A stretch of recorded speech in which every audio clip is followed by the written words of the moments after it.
More Battlefield 2042 news for you lads today. I hope you're all doing well.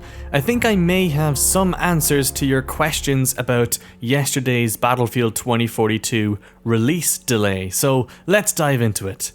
Kicking things off with the lovely Freeman. He took to Twitter earlier today to disclose some info we should definitely be aware of. While the new release date is the 19th of November, early access players will in fact get their hands on the game a little bit earlier on the 12th of November. It's definitely still a delay, but hey, the 12th is sooner than the 19th, so that's kind of nice. The Battlefield website, along with the partners on the game, are in the process of updating their information and marketing stuff. So, say, Western Digital and Nvidia, they're both hardware partners. They too need to update their websites and general marketing information on Battlefield 2042 to avoid any confusion. Obviously, a big question many players like me had once the delay announcement was made was in regards to the open beta, whether or not it too would be delayed, and unfortunately it looks like it is.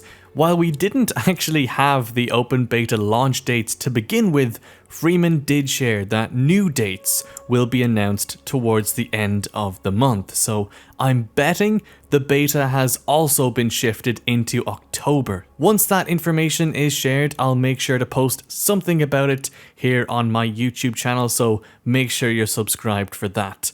And finally, after the delay announcement last night, one of the gameplay engineers working on 2042 at DICE tweeted, "A lot can be done in 4 weeks when you're in the bug fixing phase of a project. Feature work introduces bugs, requires testing and balancing and possibly more iterations. Bugs can be fixed quite rapidly as they usually don't introduce more work.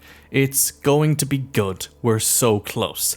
I actually messaged Niels to make sure he's cool with me sharing this tweet in this video because I understand he didn't have to say this, but this sort of communication is actually so refreshing. It's his personal account and this isn't some sort of marketing ploy to get people excited.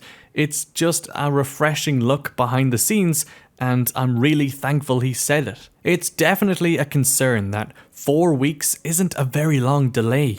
Why even bother delaying the game for such a short amount of time? Can anything actually be done? Well, this follow-up tweet may very well be the answer. Quote, "It's a fair comparison, but we were in a different phase during Battlefield 5 when it got delayed. It's okay if you don't believe me, just know that I'm very optimistic and I've worked through quite a few releases already. This delay to me signals the team wants the launch to be as flawless as possible and keep the number of bugs and glitches to a minimum. These 4 weeks may very well give them the time they need to get things nailed down perfectly. For Battlefield 5, I don't think things were that simple. I mean, content was even cut from launch when Battlefield 5 was delayed, like Combined Arms. Right now, I'm not too worried, though if EA turned around and told us Portal was releasing later than November and that Hazard Zone is actually coming next spring, well, that's when I'd start to get seriously concerned. But look, we aren't there yet, and hopefully things won't ever get that bad. Right now, we're looking at a 4-week pushback, with the beta presumably kicking off in October. It's not ideal, but I think things could have been a lot worse. But anyway, thank you for watching. For more Battlefield 2042, tickle that subscribe button. I would really appreciate that. Until the next one though, I'll see you lads later.